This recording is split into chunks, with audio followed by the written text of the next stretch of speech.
नमस्कार. जयशंकर दत्तगुरु ज्यांचा जन्म 8, 17 आणि 26 या तारखेला झालेला आहे. थोडक्यात काय, ज्यांचा मूलांक 8 आहे, 8 हा अंक शनी महाराजांचा आहे, अशा व्यक्तींसाठी येणारं 2025 हे वर्ष काय घेऊन आलंय ते आपण बघूया. अंकशास्त्राच्या माध्यमातून आपण हे प्रेडिक्शन बघत आहोत.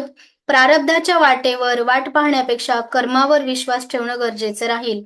या लोकांनी आपल्या आयुष्यामध्ये शिस्त लावणं गरजेचं राहील. स्वतःला बदलण्याची वेळ या ठिकाणी आलेली आहे. 2025 या पूर्ण वर्षामध्ये स्वतःला शिस्त लावणं गरजेचं राहणार आहे. मेहनत खूप आणि यशही खूप मिळणारं असं हे वर्ष आहे. त्यासाठी आळस बाजूला ठेवला गेला पाहिजे. परिश्रम महत्वाचे असतील. स्पिरिच्युअलिटीमध्ये उत्तम लाभ मिळेल. फाटके कपडे, बूट, बॅग वापरू नका. गरिबांचा आदर करा. अन्नदान करा. तुम्हाला हाडांची दुखणे त्रासदायक ठरू शकतात. वाहन तर अवश्य जपून चालवा. उत्तम सगळ्याच क्षेत्रामध्ये तुम्हाला संधी प्राप्त होण्याचे योग या वर्षी येणार आहे.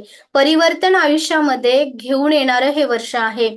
त्यामुळे मेहनतीला अधिक प्राधान्य द्या. आळस बाजूला ठेवा आणि नवीन काहीतरी मिळणार आहे तर त्या संधीच्या शोधात बाहेर पडाल तर नक्कीच तुम्हाला संधीही प्राप्त होईल आणि त्या संधीच्या माध्यमातून यशही भरभरून तुम्हाला सहजरित्या देणारं हे 2025 असं हे वर्ष आहे.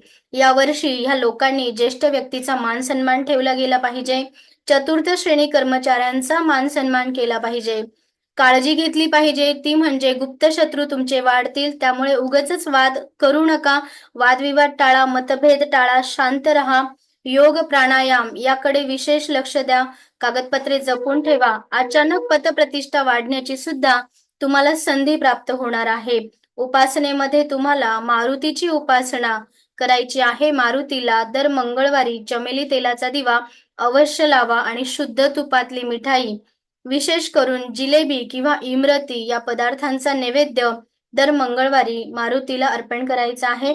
हनुमान चालीसा आणि बजरंग बाण याचे सुद्धा पाठ तुम्हाला नित्य उपासनेसाठी करणं गरजेचं राहील.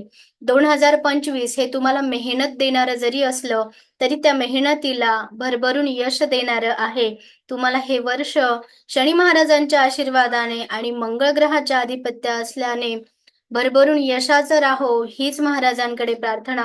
व्हिडिओ आवडला असेल तर नक्की लाईक करा, शेअर करा आणि सबस्क्राईब करायला विसरू नका. जयशंकर दत्तगुरु.